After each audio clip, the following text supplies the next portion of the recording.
We are on mute.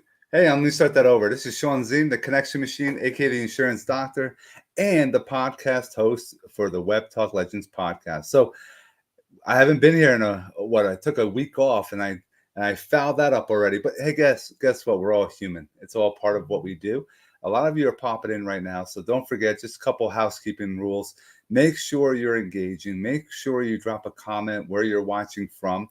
If you have a business, drop it in the comments. We would love to network as well because we use Webtalk to grow our business, our brand, etc. And you're going to have a treat. I have a good friend of mine that I've known for years now, and we've been collaborating on video for a while, but this is going to be different. I'm going to learn some new things about him, just the way we strategize and what we're going to talk about on this conversation. So let me grab Matthew Victoria. What's going on, brother? What's up, buddy? How are you? I am good. Enjoying the break from the heat wave that we had. You are exactly right. I mean, we're in New Jersey, and there's people all over the world coming in right now. We had 100. I mean, it felt like 100, 110. You know, it was serious stuff for a whole week. And we worry about a week, but you go out, out in Arizona, they have that majority of their year. Yeah, but it's dry heat. There, the humidity is a little different when you throw that in there. Yeah, the dry heat. That's what they always say. But we have Scott Gerard from Australia. He's the CEO of Webtalk Legends, and we have a lot of people coming in from all over the world. We've done how many videos together? I lost track. I don't even have. I lost track. We've done our things that we do here. We've done in-person ones. We've done a lot of, because we feel and we found that video is a powerful tool for our businesses. But I want to go before we even get into. Let's do this.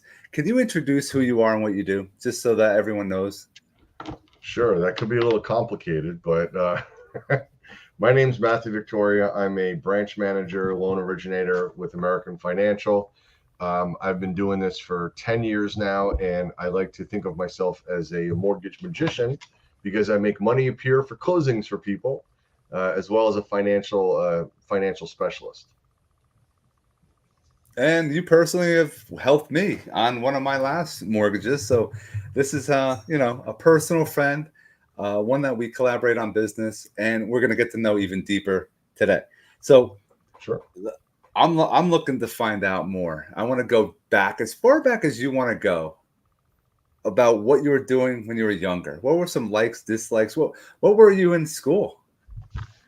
I was a CB student. Definitely did not live up to my potential, and should have listened to my mother. And did a little bit better in school. I tried college; it wasn't really for me.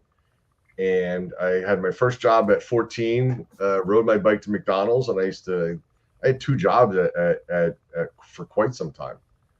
So we wound up. I said, "Hey, I'm going to be a chiropractor," because I just kind of picked it out of the air. And then didn't realize that it took like a lot of school. So it wasn't something that I was really super interested in doing. I was always good with my hands. So I wound up actually going to school to be a mechanic. And had I listened to my parents at that point, they said, "Oh, go to plumbing school." I should have listened, because there's most plumbers that own businesses. Like, I would have probably tried to scale to like the plumber industry of the people that are like, the general contractor type, incorporated type of people. So, and I should have listened, but I didn't. So I wound up going to school to get my, I went to Lincoln Tech, and I actually was a mechanic for quite some time. I did that for probably about 10 years or so. That is awesome, man. Now, McDonald's. What was your favorite part of McDonald's, man? What did you learn? What are you using from McDonald's that you're using now? Well, I will have to say this. When I started working at McDonald's, I started working there because my girlfriend at the time started working there. But I worked hard, so I was working late and get overtime and things like that. And there was things that I wanted, and I wanted to do it myself. I didn't want to depend on anybody to help me get what I was looking for. So I wound up buying. I used to play guitar, so I wound up actually buying myself a guitar that was back then was about $600. So you're talking about what, 1988, maybe? So that was a lot of money back then. That is a lot of money. Yeah. Back then, I mean, today, what is it going rate for a guitar now? I know we have some musicians in this crew too, but I don't know if you off the top of your head know what a brand new guitar is today. It wasn't a cheap guitar. It was an Ibanez. It was really nice, and I wound up buying it myself. And then I remember going to my first concert was a Whitesnake Great White concert. I bought my own tickets. Yep, bought my own tickets, and just always worked for my own money. So that's kind of how I started, I guess. I mean, how did that make you feel when you started having money rolling in and you're buying things? Does that drive you? Yeah, I've never been one to depend on people, so it definitely was a driver, but it also gives you a sense of satisfaction, because you're doing it yourself. Like a lot of the younger generation now are entitled because a lot of the parents give them the things that they never had, but they don't realize that we worked our asses off for the things that we didn't have. So they don't really appreciate it in the same sense that like we do. No, I agree with you. I agree. The entitlement stage right now it's bad. Look, nobody wants to work in this world because of what we've gone through. This COVID has actually opened our eyes to it's gotten worse now since COVID.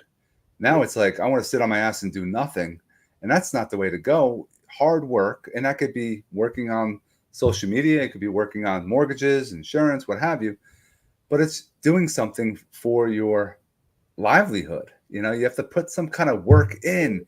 You don't just get money unless you're win the Powerball. And if you're not from the United States, we have the Powerball.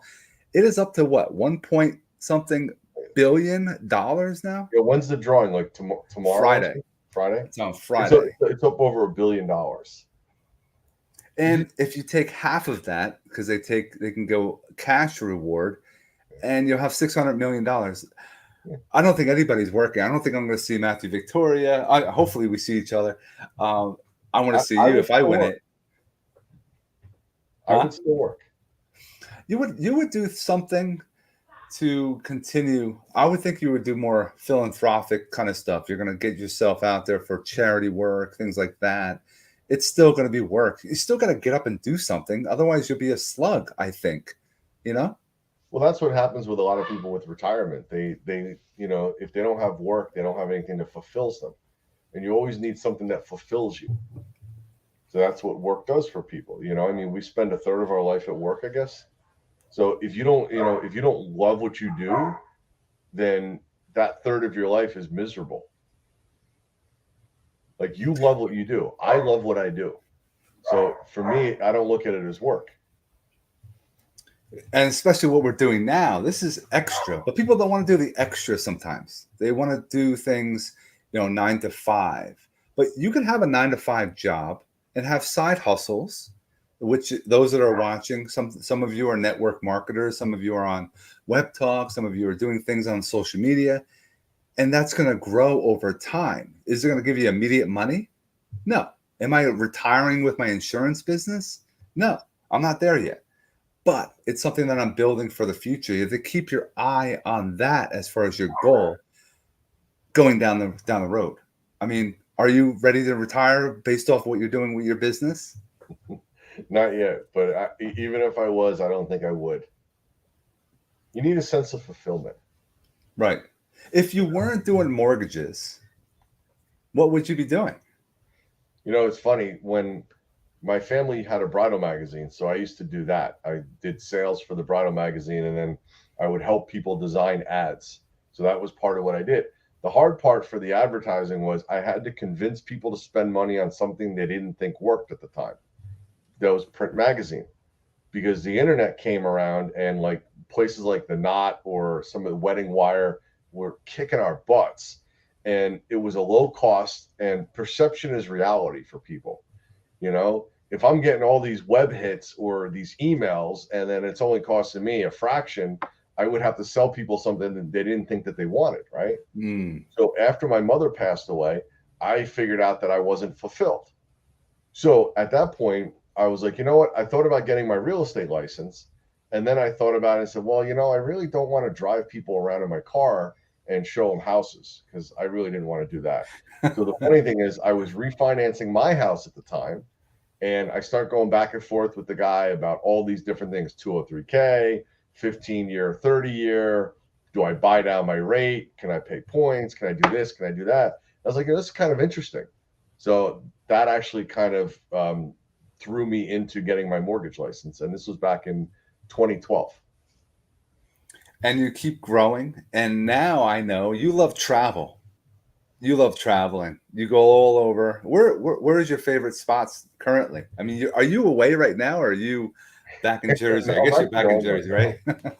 I'm actually home. We go to Cancun a lot because it's one of our favorite places. So we wind up becoming like friends / family with the people at the resort, and so that's our favorite place. It's Live Aqua in Cancun, and some of the people have gone to another place now called Hyatt Ziva.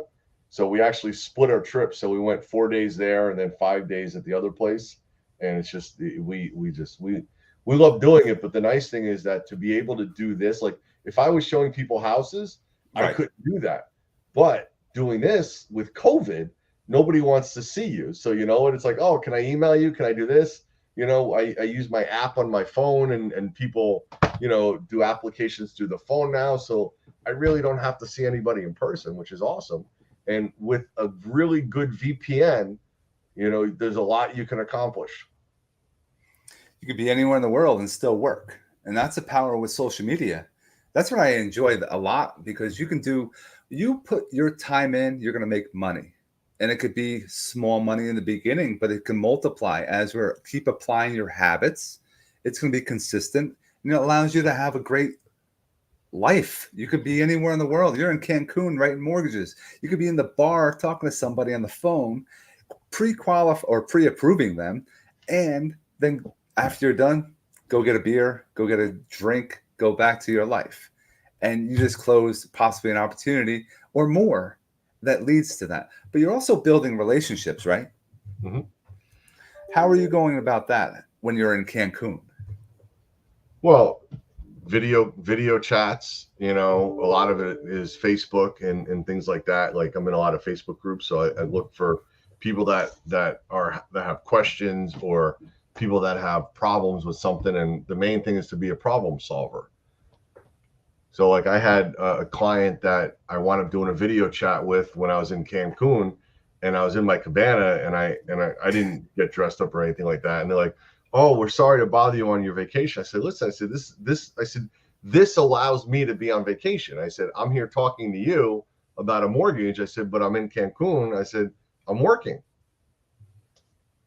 So you can either go away once or twice a year and totally disconnect, or you can go away 4 to 6 times a year and just work when you go away.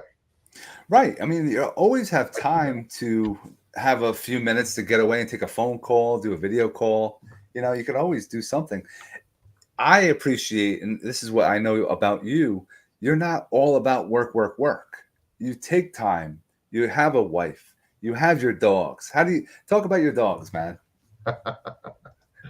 My dogs. So we have 2 dogs that are ours now, and then we have 2 that we are fostering. So we started fostering dogs because our one dog is such a good dog. We've actually been working with him. Never underestimate a good trainer.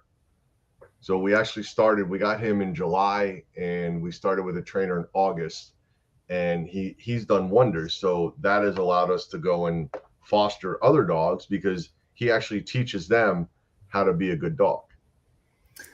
My dog went to a top trainer, and the top trainer, after the week 2 weeks we went through, said, good luck to you. And know what works now, Matt?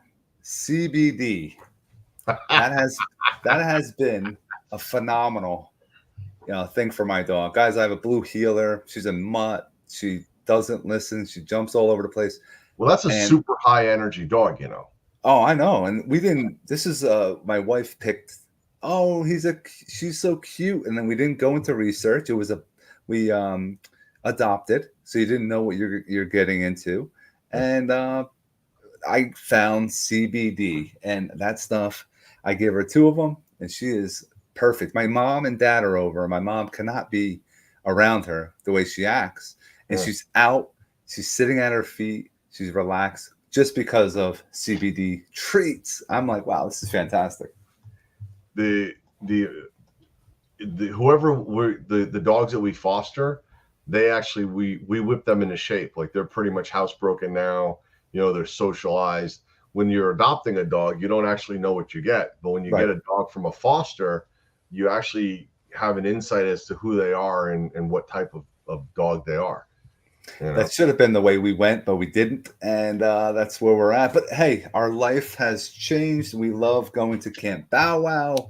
We just went away for a week. She was in a camp with the dogs and she loved it. So it was fantastic. But let's go into, and I know there's lots of people here: Charlene, Scott, Jan. If you are watching, you're still with us. If you haven't already, drop where you're watching us from. Don't forget, after this live, please share, so we can help more people. We're on social media. What are some tips you can give people, and not even just we're always talking to realtors and mortgage people, just internet marketers, network marketers, affiliate marketers. Can you give some tips or strategies for them to use to better their success online? Because some of them think that you could just do one post and you're going to get all this business from it. No. Can you talk about that? Well, it's consistency, but you also have to, be genuine and help people. If you sit and promote yourself, people see through that right away. You have to be helpful to other people. So if you're sitting there trying to sell yourself all the time, people are going to tune that out and they're not going to care. Right. And that's where I found that we've been doing videos. I've been doing videos for a long time, educating, giving value, teaching, educating, because people want to learn things. Why not teach them? And if you teach them, they're going to remember what you do. And that's where you don't have to sell what you do, because you're already selling that because you're helping them. Well, not only that, it also gives you credibility too. When you teach, you're instantly a person of a person of interest, but also a person with knowledge and credibility is what teaching does, because they're watching you. You're the person teaching. And a lot of people have trouble with that because speaking in public is a very big fear for people. Right. So whether you're speaking on a camera or speaking in person, and you and I have done seminars together, so we're some of the blessed few that don't have that issue or that hang up, and people don't realize, like, the biggest critic that you have is staring at you in your face in the mirror, because everyone's worried about how they look on camera or how they look on video. Nobody cares. What they see is somebody doing something that they're not doing. Wishing they can do it. That's the thing. Everyone thinks you have to have the lighting. You have to have the microphone. You have to have a certain camera. Everyone has. I have an iPhone. You have an iPhone. You have a Samsung. You have something, right? Well, I have an Android. Android. I have a dedicated webcam that I'm on right now, and then I have a backlight. But I didn't start out with that stuff. I just started out using, you don't. a big phone. Like Jesse, my marketing guy, he films everything on his iPhone. Yep. We have a microphone that we clip in, and then we have lights. But for the most part, we started just by using an iPhone with a stand. Just putting content out there. You don't have to have. I mean, we have like the little. I have the Webtalk Legends. We have all this beautiful stuff around us. We have the ticker going down and below. You don't need that. You just have to have a phone with your camera. Just hit record, and just speak and teach. And people say, what happens if I mess up? Well, look at what the beginning of our freaking podcast. What did I do? I've been on this for a while. I forgot to hit the unmute button, and I'm sitting there doing my spiel. Do I care? No, because I know it's a human thing. It happens. But people have to get over that and everyone has knowledge. Everyone has golden nuggets up here that they can share with others, and they're afraid. You said it. They're a fear of messing up, fear of saying the wrong thing. But guess what? The more times you do this, it's going to be more comfortable. You're going to be more confident, and you're going to just put out amazing content. Well, it's like nobody instantaneously starts out doing, fantastic. Like take my dog, for instance, right? When I got my dog, he was a pain in the ass. he was running around chewing on stuff, but through, consistency, he's now a very well-behaved dog. And it's just like anything, when you take a figure skater, they didn't instantly pick up skates and say, oh, let me just do this. Like, I remember when I got my first guitar, I was like, oh, I'm going to pick this thing up. I'm going to wail. I'm going to be like Slash or Eddie Van Halen. And then once I picked it up, I'm like, all right, what do I do with this? It takes doing it over and over and over again. Like my trainer says, it takes 300 solid repetitions for the dog to be able to say that they can do this perfectly. What is it? I think it was Zig Ziglar or somebody else has said it takes you over 10,000 hours to become an expert. The same thing, if you don't do it, you're never going to get good at it. Right. And instead of saying something, say that you suck at something, just say, hey, I'm working on this and I'm getting better. That's the positive, like the self-talk that is super important to people. Well, going down that self-talk, what motivates you? What, mentors, what are some people that you look up to that you can share with us? Name drop, what have you? Well, my biggest one is Tony Robbins. I mean, he's right up at the top there. I mean, I've seen him twice. I did the fire walk, and he's just an amazing guy, and the energy that like is important, And then another person, believe it or not, is like a person like Cesar Millan. Yeah. The dog whisperer, he's focused. He's always positive. He's good on camera, and he knows what he knows, and he's confident in what he knows, and he can share that, And then you've got other people like Zig Ziglar and any other Dale Carnegie or any of these other people that are, people. Like I read a really great book that was The 7 Levels of Communication. You read that book, right? Yep. Mm-hmm. Yeah, like that was a great book. I did the audiobook, so it was really cool. So I got to listen to it. And then the guy that did Unfuck Yourself, Gary John Bishop, I think his name was, super cool to listen to him. And like books like that and people like that, like you have to read, like you learn, and it's important. A lot of times people don't take action though. They learn, they go to these workshops and they don't apply what they're learning. It's like, take a chance on yourself. You sat through a couple hours, maybe you read a book, it took you a couple days, you invested some time. Use it, apply it so that you can grow your life, grow your business, grow whatever you're focused on. You ever hear of Sandler Sales? No, I don't think so. Sandler Sales was a sales system, and he had a lot of different things, and it was, he came up with the upfront contract where you would agree that, if it wasn't for you, that you would just, there goes the cat. You would agree with your client or your prospect that, hey, can we agree that if this isn't for you, that I'm okay with that. Just say no to me and then we're good. Right. So he wrote a book, and the book actually says you can't teach somebody how to ride a bike at a seminar. So it's like it takes a lot of time, practice to do things, but if you don't do things, you'll never do. Right. And I'm seeing this. It's crazy to me with webtalklegends.com. If those that are watching, if you haven't checked out webtalklegends.com, we have a challenge. We put challenges in there. You can make X amount of dollars if you follow a strategy, you watch a couple videos. If you go and check out the 1K followers, how to grow your following to 1,000 people, it's already laid out for you. Are there a lot of people on there every day, daily? Not as many as I thought would be, but because there's certain groups that you have to focus in on, it's something to be consistent on. If you're given the information, you're given the step by steps, do it. Take action. It's funny, we talk about real estate agents and they're like, oh, but I don't want to come on your show and you're going to talk about, I don't want to tell people how I get my listings or how I get my buyers. Why? And we say why? Because they're going to take my business. And it's exactly what we're talking about now. People won't apply. They won't take action. I could tell you exactly how to make $1 million today. I don't know that. I haven't done that yet, so I don't have that literature, but you wouldn't follow it, or a few people will. when if everybody followed it, holy cow, what would happen? Everyone would be millionaires if that was the case. Here's a great one. I tell new realtors to do this. They say, exactly that. Well, because I tell them, go and sit down with an agent that's doing whatever it is that you want to do and have coffee with them and then pick their brain. Like when I worked at one of my other companies, I actually went to the owner and I said, hey, I want to have lunch with you. He said, why? I said, because honestly, I said, you're successful. So you know what? I want to know what you did that got you successful. So here's one thing that people can do.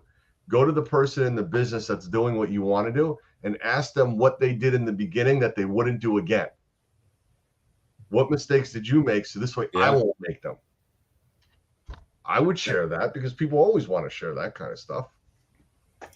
I've seen people doing some videos. They go up to people that are driving a Maserati, a high-end BMW, Ferrari, and they ask them, what do you do for a living? That's smart. You're actually learning from other people. And if a goal of yours is to have that type of vehicle, you would learn how to get to that point. But not having the cojones, the balls to go up to somebody, hey, what do you do for a living? How simple is that? And you can learn, it can change your life. Why would you not try it? And I would challenge people that if you've never done that before, try it. See what happens. What's the worst thing that's going to happen to you? The worst thing that can ever happen is that it doesn't work and you have to find a way to do it in a different way that would get you the result that you need. Mm-hmm. Or if you ask somebody a question, the worst thing they can ever say is no. Right.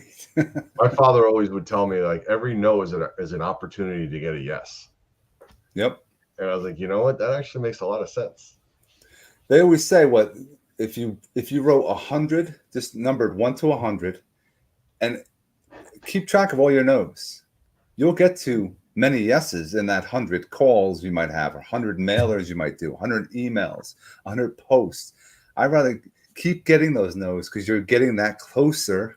You're getting closer to that yes. It's going to come. It's going to happen.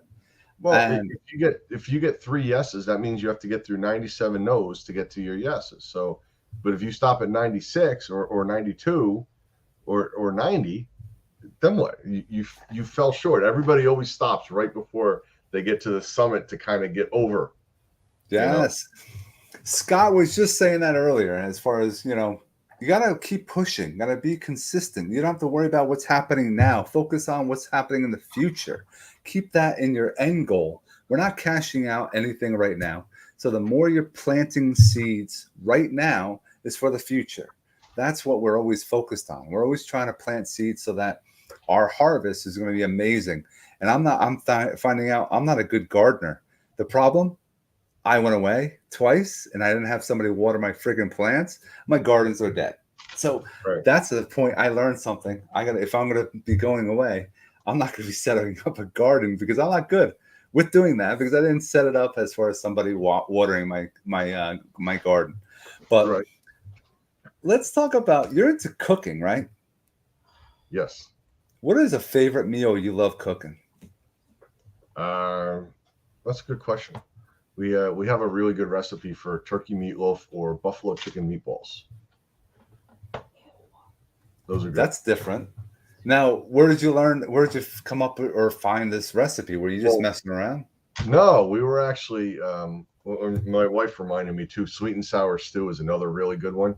That one came from my mother, so that one's super good. The other one, when we were working with a trainer, he actually had given us some recipes. So that's where they wound up coming from. Skinny tastes awesome. Really good with good recipes too. I'd like to try those meatballs. That's awesome. It's something that I believe with cooking, same thing. You have to put a recipe together. You're not going to sit there and just wing it. You're going to follow something to make sure, or at least taste it as you're preparing it to make sure it tastes somewhat good. So that's something that goes with everything. If it's your business, your relationships, your life, you got to make sure you're consistently, following up. That's a key thing. Is there any final thoughts that you can share with us tonight, Matt? And this could be on, let's stay with social media. Yeah. Anything you can share to help somebody getting over that hump? And we talked about consistency. Is there anything else you can add to that? And imperfect action is better than no action at all. I like that. So if you don't do something, then you're better off. Then you can never get anywhere. You know, it's you can learn from your mistakes, but if you don't do anything, you don't have anything to learn from. And you're always going to sit there and analyze what you should have done. And it's just do something. Just do it, like Nike says, right? But it's really it's that simple. It's something that there's a saying that I like to live by, and it's ready, fire, aim. So you aim and then you recalculate and then you go and fire again. It's like what Tony Robbins says. He says you're better off, doing and taking massive action and then readjusting, recalculating, saying, hey, I can do this better, or why didn't I get my result? So then you make little adjustments. Yeah. And with Zig Ziglar, I love to end on this as far as I'm always focused on helping others. If you help others get whatever they want out of life, you're going to get everything that you want out of life. And that's what you should have as far as your mindset. If you're helping others, you're never going to go wrong, because it's going to be coming back to you in droves, because that's the heart, the love that you're sharing with the world. The more you help others get what they want, then the more you'll wind up getting what you want. Yep. And Scott, when it comes to social media, one mistake can make a person and they would never expect it. It's something that it definitely happens. So I appreciate everyone that's popping in. I appreciate you spending some time with us. Definitely have to see you in person very soon. We've been saying that for a little while, but we got to make that happen. And for anyone that's looking to jump on the podcast, reach out to me. We'd love to have you. If you're in the Webtalk Legends already, please let me know. If you haven't been on the show, let's have you on the show. Get over that fear. And just say, hey, Shawn, I want to talk. I want to share my story.